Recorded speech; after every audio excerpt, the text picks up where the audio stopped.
Satu pasangan sedang berenang di laut. Pria ini sepertinya menemukan sesuatu. Dia mencoba lihat. Ternyata itu pisau dibuat dari emas. Bertatahkan banyak permata.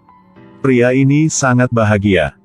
Dia berpikir di dalam laut pasti masih ada banyak harta karun lain. Besok mereka pakai alat profesional. Tinggalkan gadis rambut kuning di kapal. Paul menggunakan alat mulai cari. Tiba-tiba pendeteksi ledakan. Dia berpikir pasti ada sesuatu di dalam. Lalu dia menggunakan mesin meniup pasir. Sebuah meriam kuno muncul di depan mereka. Semua orang bahagia. Mereka ikat meriam kuno dengan tali. Lalu masukin 2 tas dengan oksigen ke dalam meriam. Masukin oksigen. Jadi alat apung yang lengkap. Dengan cepat. Meriam itu ditarik ke atas.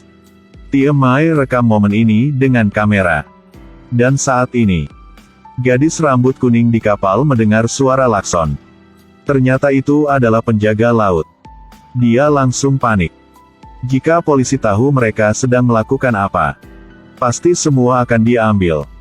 Dan Tia Mai di dalam air juga sudah tahu. Dengan cepat suruh mereka berhenti. Mereka langsung lepaskan oksigen dari dalam tas. Untuk meriam tidak naik ke atas. Tapi Paul membuat kesalahan. Lepaskan semua oksigen. Saat panik, tangan Paul terikat ke tali. Dia tenggelam bersama meriam. Meriam dengan cepat turun ke dalam laut lagi. Dan tangan Paul tertekan oleh meriam. Rekan melihat itu langsung turun untuk bantu. Tapi tidak tahu mereka melakukan apa. Juga tidak bisa angkat meriam itu. Yang lebih buruk adalah, oksigen punya mereka hampir habis. Hanya sisa sedikit oksigen lagi. Yang lebih buruk sudah muncul. Sekelompok ikan hiu mendekati mereka. Untungnya ikan hiu ini masih kecil. Tidak bisa menyakiti mereka. Tapi siapa yang bisa katakan tidak akan ada ikan hiu besar datang? Saat bahaya itu, teman buka alat-alat berat di badan. Dia angkat meriam dengan semua kekuatan dia. Tangan Paul berhasil tarik keluar. Mereka akhirnya bisa kembali ke kapal dengan selamat. Paul melihat polisi jadi langsung obrol dengan senang hati. Ternyata mereka adalah teman. Setelah obrol polisi langsung pergi. Walaupun sudah hilang merima itu. Tapi mereka tidak menyerah. Pagi hari berikut, mereka langsung ke area laut ini. Dan menemukan barang membuat mereka lebih semangat lagi.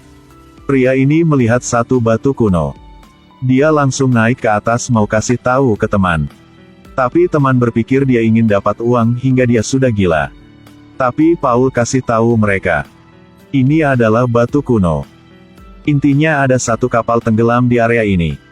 Untuk mencari harta karun di kapal itu. 4 orang langsung turun ke laut untuk cari tahu. Tapi setelah mencoba cari, mereka hanya menemukan sampah. Saat Paul masih cari, dia melihat ada cahaya tidak jauh dari sana. Paul mencoba ke sana untuk melihat. Ada satu pesawat jatuh. Dia langsung membawa teman untuk cari tahu. Mereka baru ke pintu. Melihat di dalam ada banyak narkoba. Paul melihat dan tidak tahu harus melakukan apa. Gadis rambut kuning kasih saran, jual semua dan menghasilkan banyak uang. Paul walaupun sedikit kesentuh ke hati. Tapi dia tidak mau melanggar hukum. Setelah pulang mereka sedang berpikir harus melakukan apa dengan narkoba itu. Jika mereka melapor polisi, polisi akan tutupi laut itu. Dan mereka tidak akan bisa mencari harta karun lagi. Jadi semua bernegosiasi. Memutuskan cari harta karun baru lapor ke polisi. Hari berikut mereka mulai cari lagi. Tapi gadis rambut kuning tiap hari hanya berpikir soal duit. Saat teman tidak melihat, dia diam-diam masuk ke dalam pesawat. Tidak hati-hati pecahkan scuba. Menunggu semua naik ke atas. Paul melihat gadis rambut kuning belum naik. Paul merasa ada yang salah. Dia suruh teman lemparkan satu scuba. Langsung turun ke bawah untuk mencari. Sampai ke pesawat itu. Akhirnya menemukan gadis rambut kuning di dalam. Menunggu mereka balik ke kapal.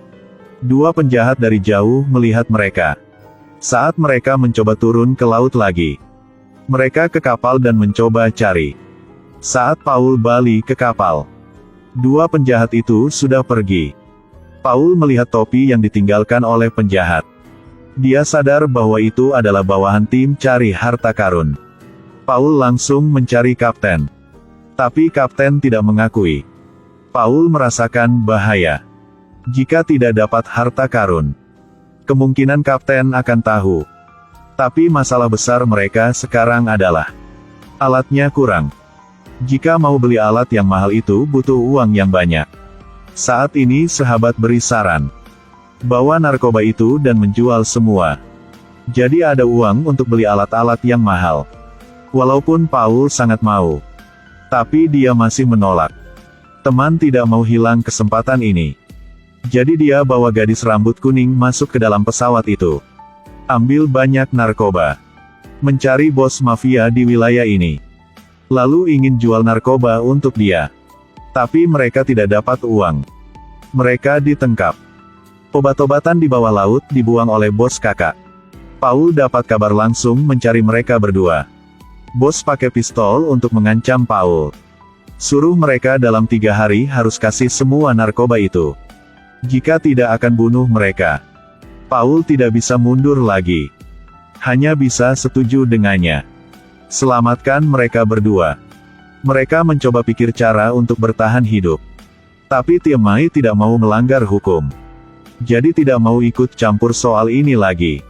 Sekarang hanya mereka bertiga turun ke dalam laut. Lalu ada sesuatu terjadi. Pria ini sedang mencari harta karun. Menemukan pesawat tidak jauh dari sana. Dia mencoba ke dalam pesawat dan menemukan sesuatu. Di dalam ada banyak narkoba. Mereka langsung pikir cara. Tapi saat ini ada ikan hiu muncul. Gadis rambut kuning tidak tahu apa. Detik berikut dia digigit oleh ikan hiu. Paul mendengar itu jadi turun ke dalam air untuk bantu. Tapi kaki gadis itu telah digigit. Paul harus potong tali yang tarik narkoba. Langsung bawa gadis itu ke rumah sakit. Tapi akhirnya terlambat. Gadis itu tidak bisa diselamatkan lagi.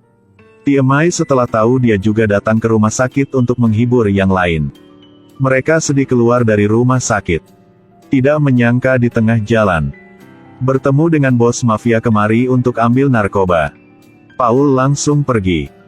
Tapi bajingan itu masih ikut dari belakang. Paul biarkan teman nyetir mobil. Dia sendiri akan hentikan penjahat di belakang. Di jalan Tiemai ke kantor polisi untuk laporkan. Paul keluarkan pisau emas dapat dari laut. Kasih ke bos mafia. Dan bilang ada kapal yang tenggelam di laut area itu. Di dalam ada banyak harta. Ketika bos mafia senang kembali ke kapal. Ditembak ke kepala.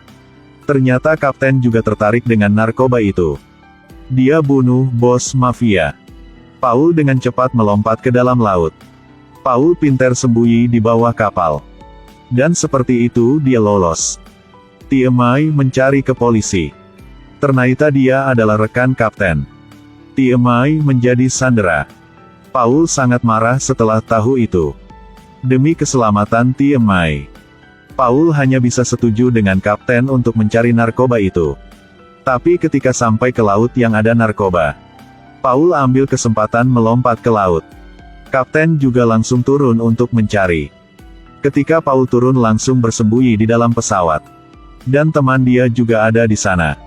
Orang punya kapten datang. Mereka mencekik satu orang hingga tewas. Lalu menggunakan panah untuk mati satu lagi. Ikan hiu mencium bau darah. Langsung menelan yang cari mereka. Dan Tiemai di kapal juga ada kesempatan untuk kabur. Tapi penjaga di kapal tidak biarkan dia pergi. Saat bertengkar dengan penjaga, Tiemai ambil kesempatan tarik orang itu ke laut. Lalu tendang dia. Ikan hiu di belakang langsung gigit orang ini. Akhirnya hanya kapten yang masih hidup. Dia ambil pistol dan ingin tembak Paul. Di saat bahaya, Paul pecahkan scuba. Penutup dibuka. Oksigen di dalam langsung terbang ke arah kapten. Akhirnya membuat meledak. Dan Paul di saat bahaya juga berhasil keluar. Kapten dan narkoba hancur. Berapa bulan kemudian, Paul dan teman penyelamatan museum. Ketika mereka angkat meriam, ikat tidak bisa menahan jadi keputus. Meriam langsung tenggelam ke dalam laut lagi. Tabrak ke kapal di dalam laut. Kali ini mereka beruntung. Ada banyak emas bersembunyi di dalam kapal itu. Akhirnya mereka berhasil menemukan barang berharga miliaran.